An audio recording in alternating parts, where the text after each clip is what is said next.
Really, all I want to accomplish this afternoon is really to provide some overview about the way that we do risk assessment and how we can use risk assessment to better target treatment, obviously, but I'll talk more generally about the whole prevention continuum and to think about how better we can target prevention interventions as well. And obviously, the aim of all this is to make sure those people who need the treatment get the treatment, but just as important from a population science point of view is to make sure we don't overtreat, overscreen, and so better precision in terms of who's at risk will help in all of those ways. This is a very old slide. It's from a very basic epidemiology textbook. But what I really want to start out with, and the only reason I put it up there, is really to provide the perspective of this continuum that we have. And although much of what is spoken about in terms of precision medicine is really on this tertiary part of the prevention continuum, what I'll speak about generally is how we do risk assessment and how we target to those most susceptible is just as important for primary prevention as well as secondary prevention. So as you all know, there's this continuum from primary prevention, trying to prevent any disease onset, secondary prevention to catch it early, and then tertiary prevention to make sure that those who need treatment get treatment to extend their life. So precision medicine, as you've heard over and over from many different sources, from the president of the university to the president of our country, is really an important initiative for many reasons. But what I'd like to really emphasize that, because I am a cancer epidemiologist, is that the perspective from the National Cancer Institute has always been from the beginning to include prevention within that definition. So, you know, the FDA really has sort of a definition that is very specific to thinking about treatment and that sort of thing, whereas US NCI has always incorporated this kind of prevention aspect to precision medicine as well. So, and again, the idea is really to refine the way we can do diagnosis, treatment, effectiveness of treatment, prognosis. But what I'll talk then generally about is more use of things upstream for primary prevention. So I'm going to start with just one example. You all know from all the different diseases that you help treat that there's hundreds of really great examples of how precision medicine can work. So I'm just going to share with you one example for melanoma because it's a pretty dramatic example. And this is just one example with the BRAF gene. And melanoma, you may know, but is one of the highest rising cancers in the US. And so obviously we need to better understand how to treat melanoma, but also better understand who to target for those treatments. So for those individuals that have melanoma, about 40 or 60% of them have this mutation in the BRAF gene. And so as a result of that, many groups then have been able to look at whether or not treatment specific to those with that genotype is more effective. And so, you know, there's this standard treatment for those without the gene mutation, and then there's been now effective targeted therapies for those with the gene mutation. So I'm just going to show you two survival curves. And so first, with really where a lot of our emphasis should be, which is on overall survival. And if you can see the top curve there, those are people that are treated with the treatment that works for those with the gene mutation as opposed to the other standard treatment. And the hazard ratio, obviously the curves depart very dramatically, but the hazard ratios here is a really strong impact, and this is for overall survival. So the 0.4 on a relative scale is huge for a treatment difference just by knowing the genotype. And then obviously the progression-free survival, which is what many clinical trials focus on first, is also even more dramatic, but is also pointing to the importance of how knowing just this one genotype can have a profound impact on making sure those people who need this treatment get it and those people who don't are not overtreated with something that doesn't work. So this is just one example. There's hundreds of examples. And so that may be something that more people are aware of, is how we can target treatment once we know more about the molecular genetics as well as the, just general tumor characteristics of most cancers. So the promise is great. So first, for something to work, obviously, we need a way to find a high-risk group, and that could be a genetic mutation. I'll talk more generally about targeting high-risk people based on family history and other kind of aspects But we need to find them first, and then, and just as importantly, for really any kind of precision medicine initiatives to work, we need to have something that works. And then also, just as much as we need to have something that works, we need to know that we can then save or withhold treatment so that we don't over-treatment, so over-treat those that don't need it. So it's really then having the ability both to target, but also then having something that works. So in terms of thinking about prevention, for the most part, people think, well, if we know something that prevents a disease, we should just tell all people about it. So I'm from a school of public health, and really from day one, we're taught to really think about the population rather than the individual. And so this idea of precision medicine, when you're from a public health perspective, is somewhat challenging for many people. But what I'll show you very quickly, and this is very true for many, many effective treatments for prevention in high-risk individuals, is it's not so clear that you can tell everyone to do them. So I'm going to just make a very kind of distinction then between the kinds of prevention factors that we can think about for the population as a whole, and you know, maybe you might argue that we shouldn't tell all people to try to do these things, but for the most part, it's hard to find you know, any reason not to tell everybody to do these kinds of things.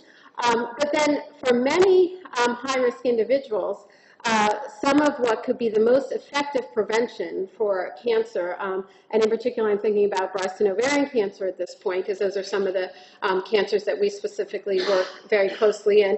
Chemoprevention, which we know to be very effective in certain settings, as well as surgical interventions, and risk-reducing mastectomies as well as oophorectomy, really can't be entered in lightly, and there's many important reasons to have better ways of targeting who should be there. So when we think about primary prevention, targeting is very important when you think about particularly those kinds of interventions that have side effects. So for breast cancer in particular, we do know a lot of things that do work in high-risk individuals, including obviously risk-reducing surgery, to some extent oophorectomy, although this has been debated recently, that 50% decrease might be a lot lower than it actually is. But certainly tamoxifen, raloxifene, some other kinds of anti-estrogens have worked very effectively. So the question is when to start women on these and how to find out who would be high risk that you should put on these. So again, we get back to this idea of finding a high-risk group. So what I want to do in the next few minutes then is really talk about how we can target individuals, and so specifically how we can use risk assessment and risk models that have been developed, and I'll talk about some of the breast cancer models, and then I'll extend to other cancer models to really find out who could benefit most from these kinds of prevention interventions. So when we think about targeting primary, and again, primary is preventing any kind of onset of disease, secondary being any kind of screening, then really what we need to do is be able to think about what is their absolute risk of disease for either a fixed horizon, such as a 5 or 10-year time frame, or a remaining lifetime risk. And so genetic counselors do this all the time in the clinic, and they use these kind of models that have been built and developed essentially from very large family pedigrees over the years, and they use that to inform and to counsel and to let people know what would be an expected risk for a given individual. So, so when we think then about targeting, we could target people based on specific known mutations that we know, for example, for breast cancer with BRCA1, or for colon cancer with some of the gene mutations for Lynch syndrome, or we could also target people based on high-risk factors, and we certainly do, like individuals that we know to be heavy smokers, people with hepatitis B or C, or bacteria such as H. pylori have all been very strong risk factors for different kinds of cancers. And now HPV, as you know, is related to cervical cancer, head and neck cancer, anal cancer. So sometimes having just a history of these strong risk factors is one way to target for interventions. But really, probably what's the most useful at a clinical level is a combination of these factors, to use both the genes as well as these very strong risk factors in what are referred to as risk models, or sometimes risk prediction models, sometimes risk assessment models. There's a lot of uses of different kinds of models for that. So in particular, from a breast cancer point of view, the National Comprehensive Cancer Network has some criteria that are laid out for how to define high-risk individuals. And so some of those really do pertain specifically to mutation status in a couple of key genes that we know to be highly penetrant for breast cancer. Some of those come with a personal history of breast cancer, prior radiation. But what I highlight here on the bottom is for the NCCN guidelines, they really do have two criteria, being what is a woman's risk based on these models. So there's one model known as the Gale model, which is commonly used in the U.S. and is very readily accessible. It's on the National Cancer Institute website, and so there, and this was the criteria that was used for the tamoxifen trials. This is something that says that the woman's risk, absolute risk of breast cancer for the next 5 years, is 1.7%, which doesn't sound like high, but if it is for just a 5-year horizon, which is a shorter window, then she would be high risk and a good candidate for tamoxifen. The trouble with that kind of cutoff is basically by the Gale model, any woman over 60 would meet that criteria. So that would say any woman over 60 should go on tamoxifen. Some of these cutoffs then have to be put within the context of the age that they're being applied to.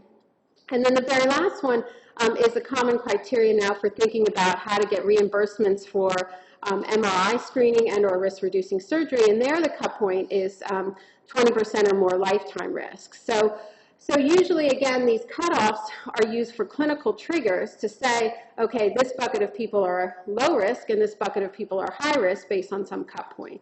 And so the two cut points that are generally applied for breast cancer is this 1.7 and or this 20% based on lifetime models. So the models in themselves, and again, I'll extend it and give you a perspective for colon cancer and some of the other diseases later on, but the models themselves are largely based on whether or not they have these comprehensive family histories in them and that they use that for their predictions, and or whether or not they use these non-genetic risk factors. So most models that have been developed for cancer really are of those two types. They either were developed in these families, and largely these families have been followed primarily for gene discovery. So these are families that are highly enriched for cancers and have multiple affecteds per generation, and or there are cohorts that are sort of average risk. So they're very different in that way. And I would say primarily, particularly at Columbia, I know the Gale model and the BRCA Pro model are used very commonly for either average risk or high risk. So again, usually what's been happening is someone, and that someone may be the woman herself, it may be the clinician working with the woman, but someone decides which bucket they're in. And if they're in sort of this average risk bucket, they go into the Gale score. If they're in the high risk bucket, they'll go to the BRCA Pro.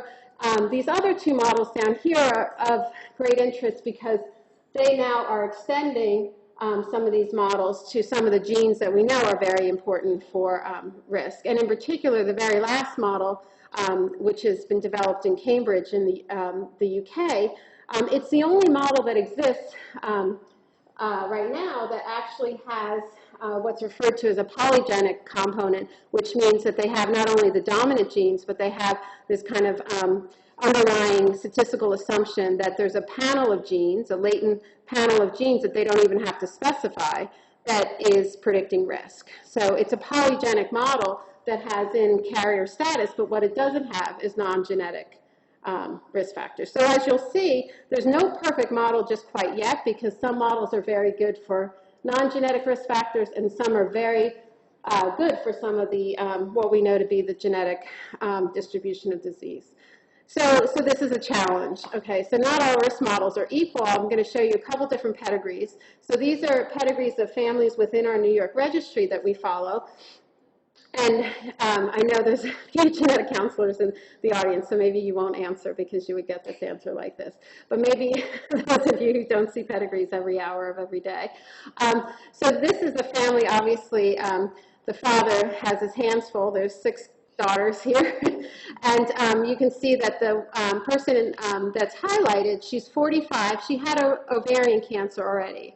So if we were to look, and she has 3 sisters, obviously, who are affected, 3 with ovarian and 1 with breast. So her own individual risk factors include a very late age of menarche, a very early age of first birth, and then a variety of other risk factors you can look yourself in terms of what the attributes are of this individual woman.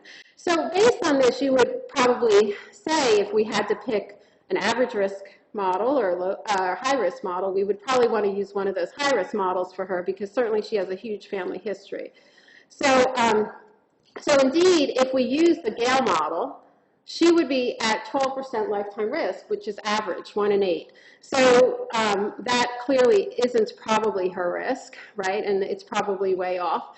And so if you use the IBIS model, which is the one model that has BRCA 1 and 2 in it, plus it has all these non-genetic risk factors, you can see that the absolute risk, again, these are not relative risks, the absolute risk is quite high. It's 48%. And so, you know, the difference between that is very large. And so that's no surprise, but maybe this pedigree might be a little more surprising. So this woman here that's highlighted in the rectangle, she's 56. So she actually has 2 first-degree relatives. She has with breast cancer, one who was diagnosed at 41 and one who was diagnosed at 42. So if this woman then came into the clinic, again, probably, you know, any one of us would say she's high risk, right? She has 2 first-degree relatives. And so, you know, if we were to do that, the Gale model would probably not be the one we would choose.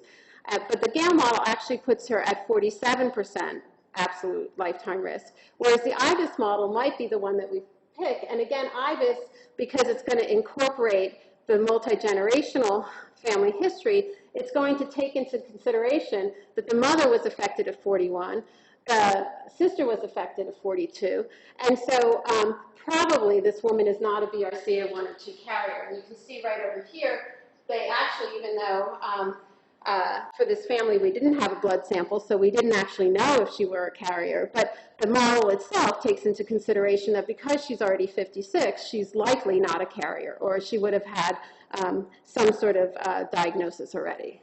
Okay, so again, these are you know, 2 different examples, 2 real families living here in New York, but you can see the extreme at the absolute level is basically a 30% difference. So like, you know, we all teach students, right? And so, you know, it's like having a final exam where under one algorithm they pass the exam and under the other algorithm they fail. And, you know, that's not acceptable to any of our students, nor should it be. And it shouldn't be acceptable to any of us for any of the risk models that we use for each disease, because it's really asking women to make decisions about taking out their ovaries at an earlier age than they probably need to if they had a better risk assessment and or some other combination. It's basically not having complete information when you're making a decision. So we looked at with the New York women. Now this is just a scatter plot, but we looked at these 2 models. So again, what I want to emphasize here is that, I don't know if I have a pointer, but the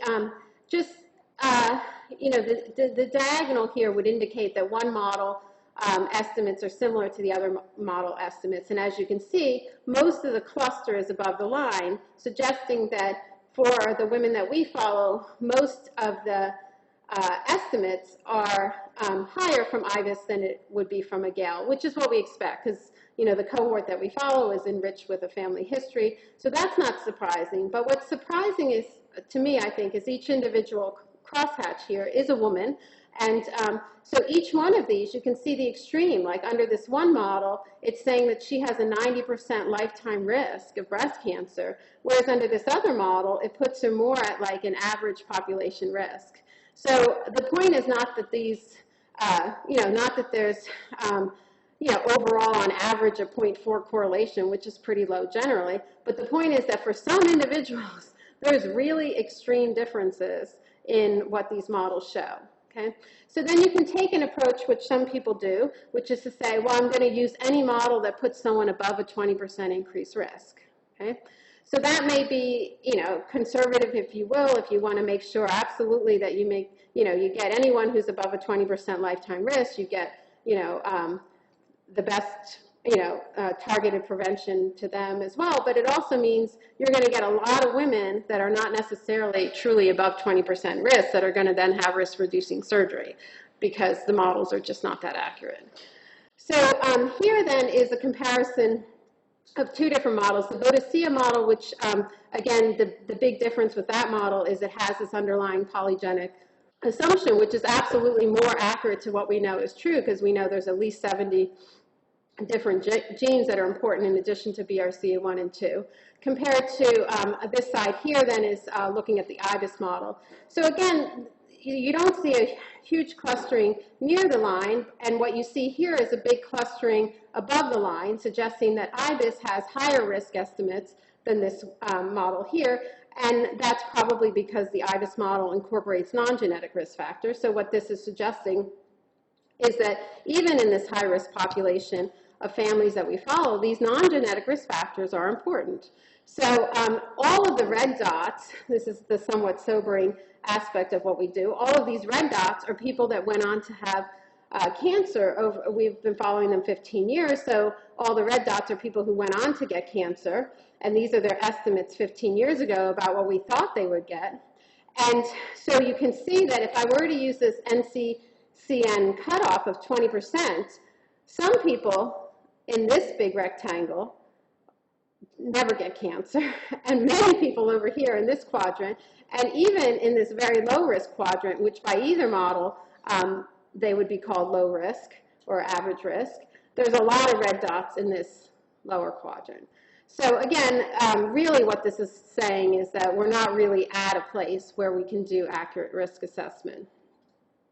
So when we compare models, they're really compared on two different things. And so I want to really talk about those two different things because they're both important aspects of model performance, and they both really address different things. So the first is what's referred to as the calibration of the model or the accuracy of the model. And this is really best assessed by saying how well does my model, so my expected, meet what I observe. Okay? The only way to assess accuracy is prospectively. So the only way to look at how well my prediction meets what happens in real life is to follow people over time. Okay? So that's one aspect of model performance. And then the second is this idea of discrimination. How well does my model separate out people? How well does my model take those people who truly have disease and separate them out from those that don't? Discrimination can be assessed retrospectively. Okay? So more in the literature, you'll see things about discrimination, and less you'll see things about accuracy. And primarily that's because it takes a long time to follow people over time. So when you see, this given set of genes or this panel of genes or this set of markers improves what's called the area under the curve, and I'm going to go through all these different metrics now in a few minutes, that's only one aspect of performance. Okay? So that's not about accuracy. That's about whether or not these markers can discriminate between two groups of people. So you can have a very good model in terms of accuracy that has low discrimination, and likewise you can have a good model in terms of discrimination that really has low accuracy. So some of this is, obviously you would always want it both if you could get, a highly accurate and precise model, but, everything's a trade-off sometimes. But what you can imagine would go through an individual's decision when they're making these decisions about risk-reducing surgeries is less about discrimination and absolutely about accuracy. So I would want to know how accurate the model is. and not just how good the discrimination is. Because if I'm going to decide to take out my ovaries at 33 as opposed to 49, which has a huge impact on my overall mortality as well as just my reproductive decisions, then I would want to know that this model is accurate for me. That what it says my absolute lifetime risk is accurate, right? So this is a very important but really rare thing to see because there's, just not a lot of good follow-up data. And this is more commonly seen. Okay, so in our own population then, we looked at both accuracy and AUC. So what this is doing is the assigned risk, again, is what the model tells you to expect, and then the observed is always what happens over time, okay? So if you're comparing what we see over time to what we had predicted, you would want pretty much everything to be on this diagonal, right? You would want whatever the observed is to meet the assigned. And so this is just looking at it by quantile of risk and then with 95% confidence limits. And so you can see for the most part what was observed in this cohort was higher than what the model suggested. So it's saying that the model is missing something for what actually happened. And part of what could have occurred, well, one, we know this model doesn't incorporate the polygenic part of the disease that we know is true. Second, we know that this model was actually developed on white women in the UK, and our cohort is very racially and ethnically diverse, and so the expected, in terms of disease rates, may be completely not right and undercounted.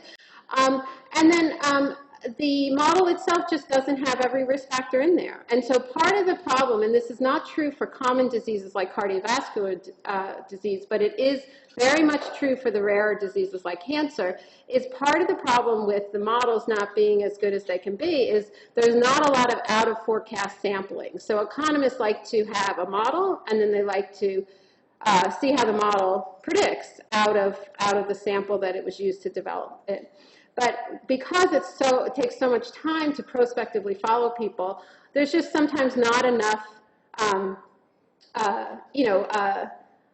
replication of some of these models to see how well they do in other samples.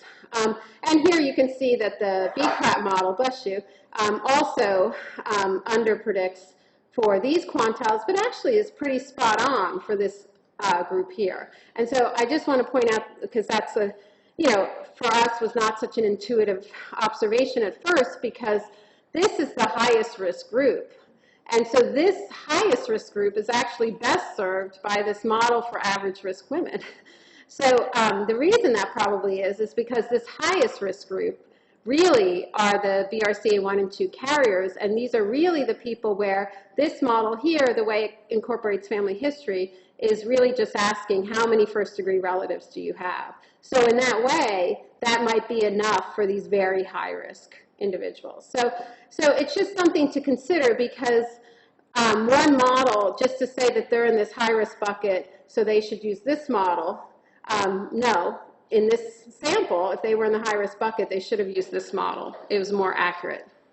And then just to point out the discrimination, here the discrimination is 0.682, so it's a little higher, and this is 0.62. So the accuracy is always about observed versus expected, and then the discrimination, which is something you're probably more familiar with, is really thinking about the area under the curve, and I'll say a few things about that in a minute.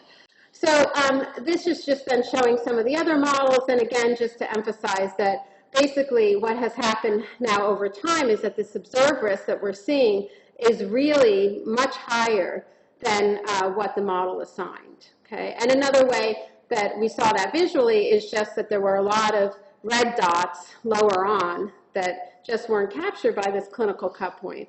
So there's more women who are at risk, that may have been served by going on tamoxifen earlier, and there's women who may have gotten the wrong thing and been put on tamoxifen, as well as had risk-reducing surgery that were actually at lower risk.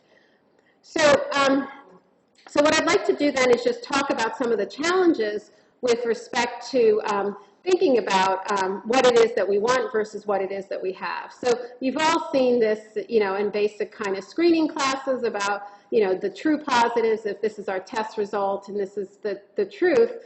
and the true negatives. And obviously, we want to try to minimize the number of false positives we have where the test says they're positive, but in reality they're not, versus the negatives.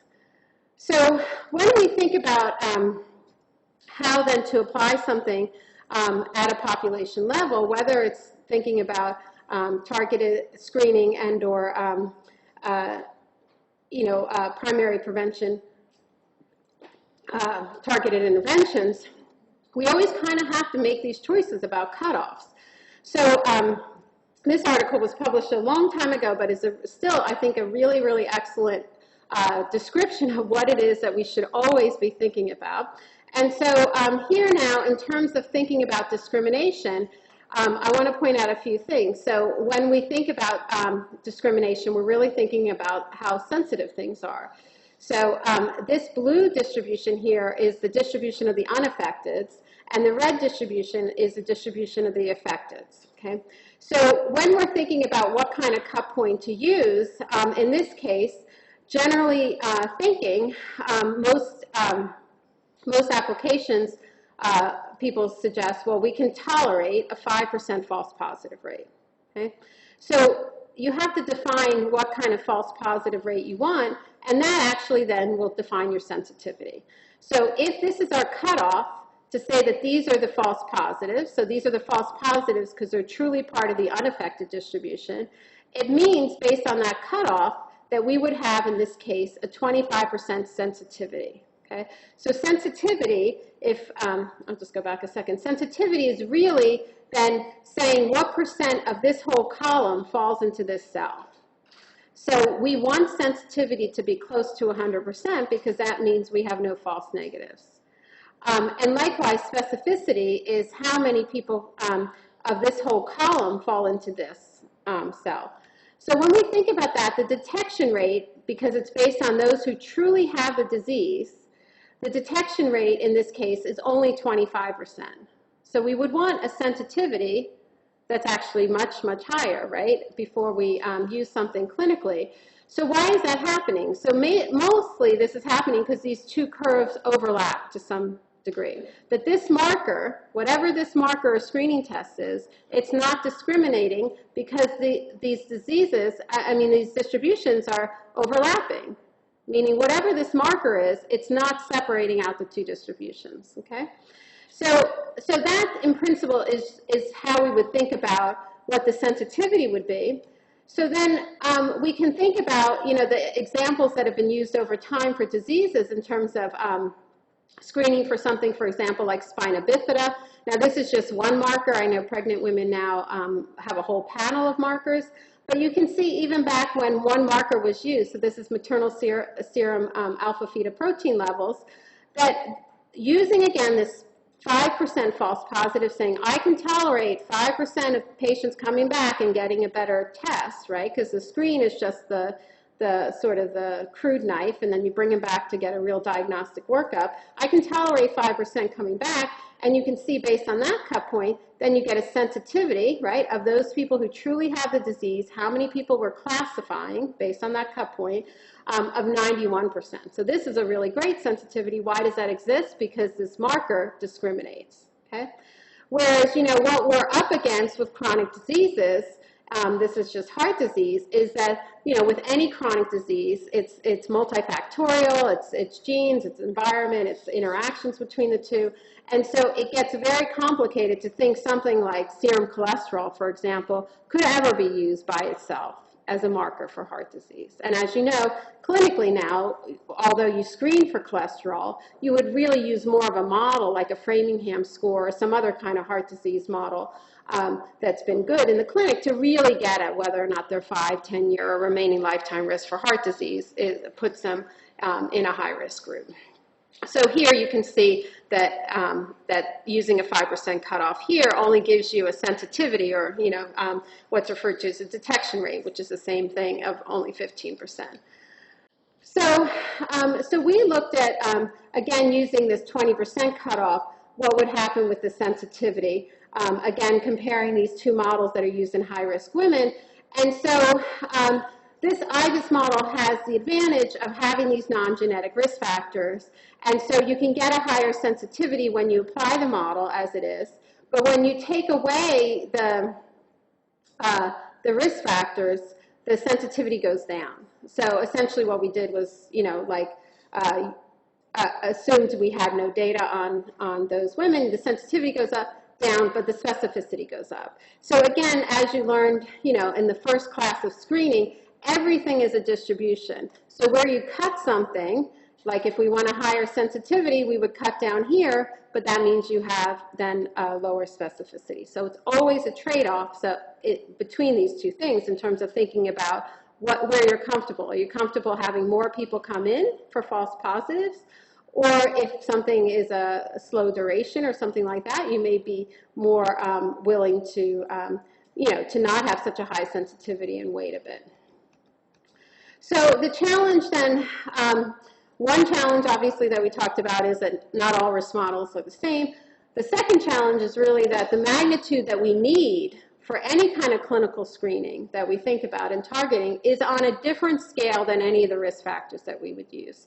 So again, this really is important when we start thinking about maybe not the impact that we would get from a BRAF mutation, but really now thinking about, earlier in the prevention continuum when we're thinking about some of these GWAS results and some of the other things, a risk factor magnitude is nothing that you can think about by itself for screening. So in the same article, again, it was old, but it's a goodie, is showing, and this is much more sobering than that red dot plot, but this is the level of the magnitude of the risk factor you would have to have for a given sensitivity. So if you said that I wanted a sensitivity of 90%, I would have to have for just a single factor this huge risk factor, okay? So it's very hard to get any single risk factor that has that kind of impact. So it's very hard to think about any single risk factor really being a very good screening tool. However, you can get upwards of this if you have a collection of risk factors. So again, the point then is if we can build models that incorporate the genes and the non-genetic risk factors and the interactions between the two, then we can maybe get at a higher sensitivity and specificity. I'd like to spend a few minutes then on area under the curve. And first just explain a little bit about what that is because it's used a lot, and then to talk about some of the challenges in interpretation for the area under the curve. So area under the curve is a very good metric. It's an incomplete metric for a number of reasons. Well, first we know it's incomplete because it's a measure of discrimination, and so it's incomplete to the extent that for model performance we care both about accuracy as well as discrimination. But one of the things that is maybe less appreciated is that sometimes the area under the curve can change very little or little beyond the existing model. So, so here now is what I mean by area under the curve, which I'm sure many of you have seen over and over again, but for those of you who have not, the point here is to maximize the area under the curve. So the curve is something that looks like this, where the sensitivity is on the y-axis and 1 minus the specificity is on the x-axis. And as you saw with those plots, where you make your cutoff, where you say this is a positive test versus a negative test, then will determine what your sensitivity is versus your specificity. Okay? Because then the lower I make that bar for the positive test, the higher my sensitivity, but then the lower my specificity. So the area under the curve then basically is this metric where it can go anywhere from 0.5, which is a coin flip, which basically says you have no way to predict, versus up to 1. So you want to obviously be as close as you could to 1 for perfect discrimination. So perfect discrimination means that I can say exactly who has the disease, and I can say exactly who doesn't have the disease. So to be in this quadrant means that your specificity, right, would have to be close to 1, and your sensitivity would have to be close to 1. Okay? So here's just a hypothetical. This is actually also a really excellent review article. It's in Clinical Chemistry. It's such a great article in terms of just reviewing all of these you know, like what all these models mean and how you can think about it. So here they went through different simulated data sets, and they went through this scenario where they had two things. They had a model with X and a model with X and Y, and I know sometimes we like to think about Y as the outcome. Here, Y was just another, let's call it a gene. Okay, and so in their model, both of these, X and Y, were perfectly predictive of the outcome. They both were independent predictor of the outcome, but the area under the curve changed not one bit. It's hard to see, but essentially that's because they're sitting on top of each other. So why would that happen? So this is why, again, the area under the curve is an incomplete metric. So as long as people stay in the same ranking, even if you have another gene that helps predict the disease, as long as they're still ranked, so the number 100 is still above number 99, the area under the curve doesn't change at all. Okay? So even we could have genes that help predict, like in this case, Y was another marker that helped predict, but it didn't move the area under the curve. So again, if we think about this, again, it's not going to affect necessarily if our test now includes two genes, as long as people stay within the same box based on their ranking.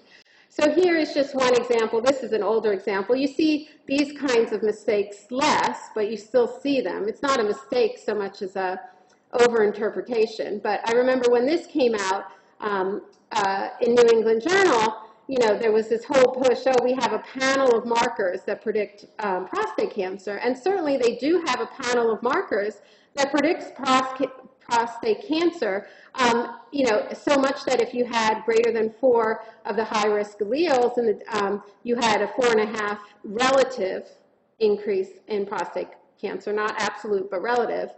But look at what happens to the area under the curve. So the area under the curve was about 60. Again, the area under the curve would either be about 50 if you have a coin toss, or close to 100 if you have a really, really good model. With age, region of country, family history. So those genes, they added to the model, but not a whole lot, okay? And that's because family history already was probably picking up a lot of those 5 SNPs.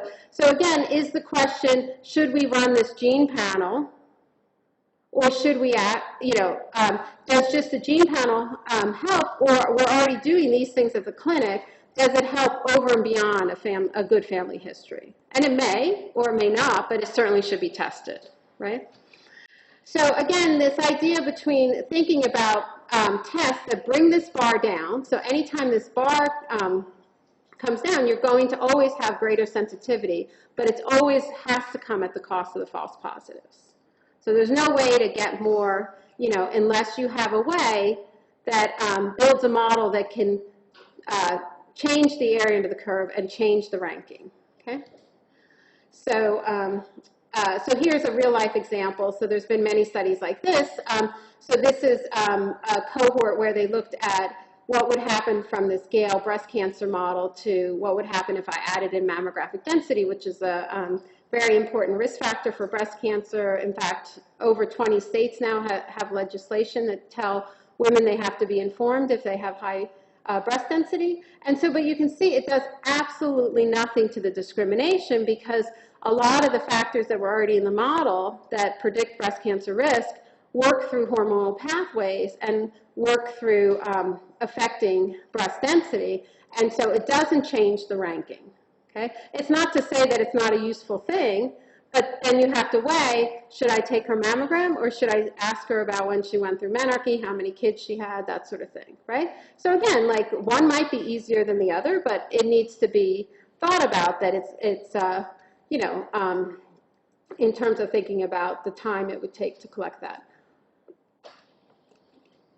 So mammographic density may not change the discrimination, but it actually does change the absolute predicted risk. So it could change the accuracy without changing the discrimination.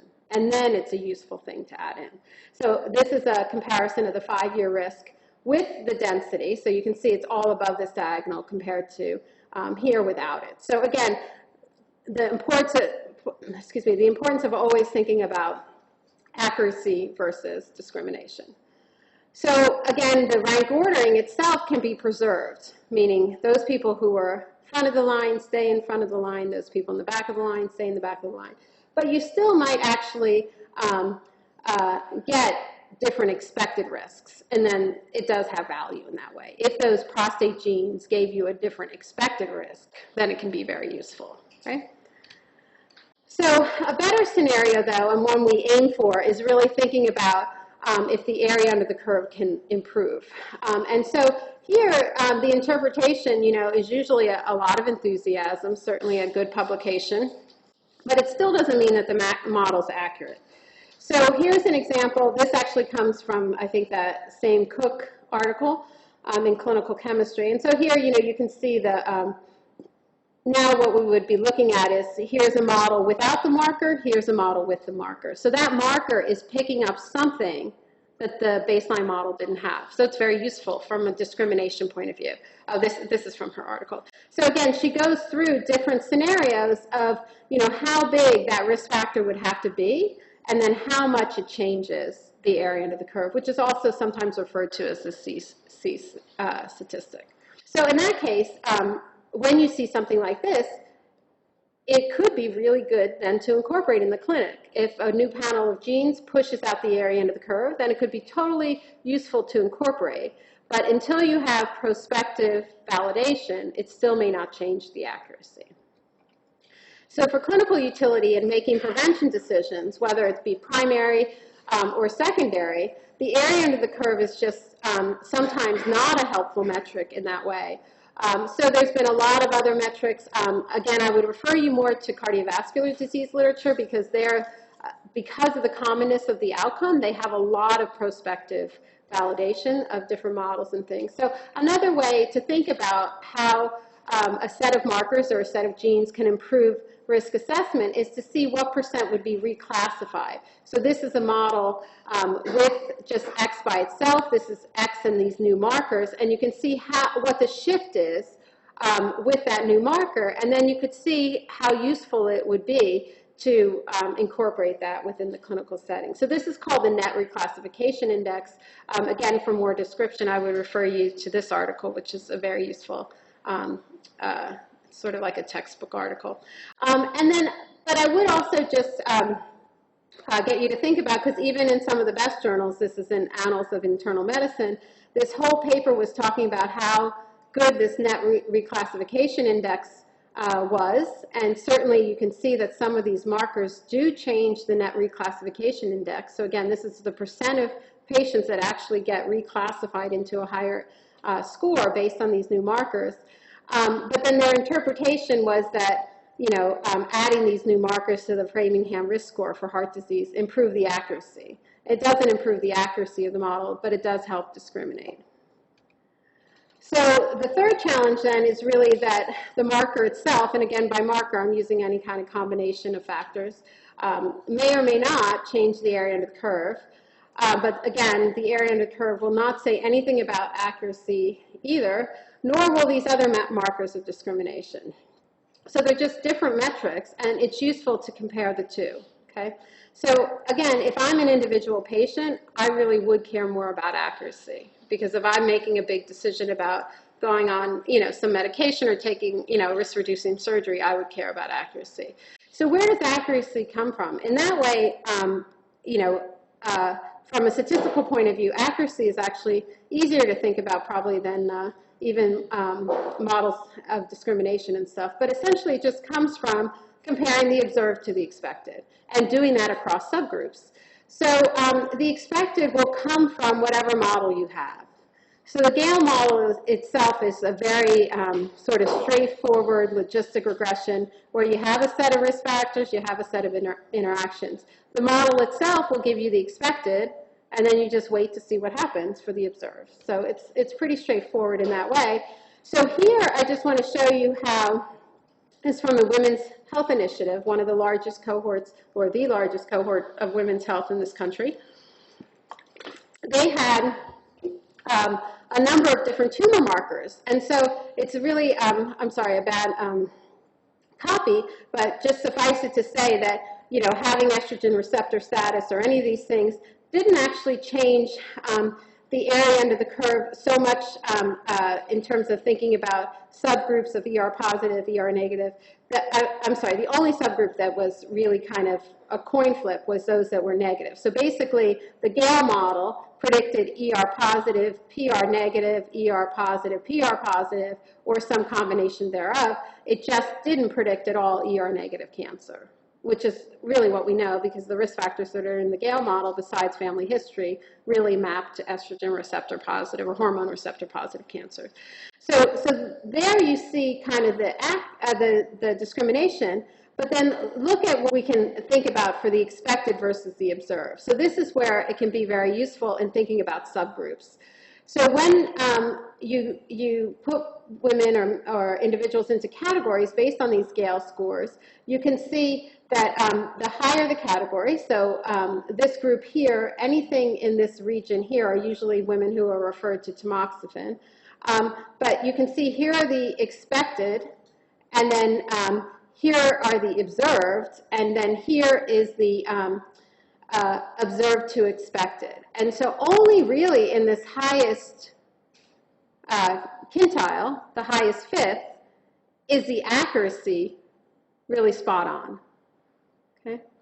So again, suggesting that maybe the utility of some of these models really is more at the extreme, and then this whole big gray region where we need to have better models to predict them. Okay? So the accuracy here, even though you couldn't tell that from these which sat on top of each other. Okay, I think in the interest of time, I'll skip those next two slides because they were similar. So again, so how can we think about enhancing and expanding what we already know? So really what we want to do, and what is really finally for the first time becoming possible, is to integrate the best from these different models. So get the best model in terms of genetic history and what we know about the genetic distribution of the disease in terms of many cancers being polygenic, but also get the non-genetic risk factors. And what can be shown, and we did with some of our own data, is that even these models that are used in high risk, they perform perfectly fine in low risk individuals. So maybe then the better use is not to decide and make this kind of false dichotomy between people that you think should be high risk and people you think should be average risk, and use models that really incorporate what we know to be true for disease risk generally, and then it can be applied to all people. Just to emphasize finally this unifying theme of instead of high risk, low risk, is this risk continuum. This was a paper that was done a few years ago by the group at NCI, and why I thought it was really quite important is that they showed that the SNPs that people think are usually useful for high-risk women were only really important at changing discrimination in low-risk women. So again, this idea that high-risk women, it's all their genes, and low-risk women, it's all their environment, is completely false from what we know at this point. So the model should reflect that. So finally, then, I'll just end with sort of beyond breast cancer, what do we have for some of the other cancers, as well as what do we have for cardiovascular disease. So colon also has a variety of different risk models. And again, the big distinguishing factor across these different risk models is how they were developed, what their assumptions are for family history and non-genetic factors. So, so just like in breast, colon cancer then has two different types of models, those that are used in high risk and those that are used in average risk. Prostate is also very similar. Lung to some degree, although large family histories have been not used as much to develop the models. And then interesting, the ovarian models, except for BOADICEA that hasn't been validated in a huge amount of women yet, but they really don't have a lot of family history in some of the common ovarian models. And you can see, now liver cancer is just the exception because it has an incredibly high risk factor that's strong, which is hepatitis. So in that sense, those area under the curves are very discriminating as long as you have hepatitis in there. And then CVD also has a range of different assumptions for those models. So, so finally then, again, to think about the challenges that we have, not all risk models are obviously equal. We really need to think about risk factors versus factors and magnitudes for screening. And then we need to think about these two different metrics for performance. So that's all about finding the high-risk group. The last part of the talk, but I know we end right at 5, the last part was really to say, okay, well, that's all fine and good if we have something to identify, but the only, that's only useful is if we actually do have something to modify the outcome, and or we can save treatment and screening. So with breast cancer, it really is about tamoxifen use. And so, again, the emphasis really should be in not just the extreme of separating cancers into those with genetic involvement and those with environmental involvement, but rather to think about the environment being just as important for those in the high risk and likewise. And so finally, though, the real value from a population point of view in terms of thinking about a better model, which incorporates probably a panel of SNP scores, is really in this finding women who actually, even though they come from high-risk families, are actually low risk, like that first example I showed you, because then they don't need to go on tamoxifen early. They don't need to have their surgeries, and actually then they don't need to be screened all the time. So one of the things for those of you not in the breast cancer area may not be aware of is that a lot of carriers in the U.S., unlike a lot of other countries, get screened every year, sometimes starting at 25. So they'll get MRI, and then 6 months later they'll get mammo, and then likewise. And even though any individual mammogram doesn't have a lot of radiation exposure, by the time she's 45, she would have had 20 years of radiation exposure, 20 mammograms. And so, again, you've seen many articles like this. This was probably one of the better ones, looking at, you know, maybe we shouldn't be over-screening some of the high-risk women every year with mammograms, but just as much at a population level, maybe we shouldn't be screening average risk women every year, because certainly the data have not shown that it actually helps necessarily reduce mortality and that sort of thing. So, you know, in terms of prevention, primary prevention certainly would be not about using gene panels to tell one group to exercise and one group not, but using gene panels to tell certain people they may benefit from chemopreventive drugs, which all have some side effects, and or surgeries. But really from a screening point of view, to tell people who shouldn't get over-screened, and maybe hopefully to change the frequency of the screening interval as well as the age of onset of when you would start doing that. So again, there's lots of future applications of how we can think about this for prevention, but there really is just as much a value, not in just targeting it for treatment, but also for making sure people are not over-treated, over-screened, and then, you know, really facing these kind of very life-altering decisions without good information.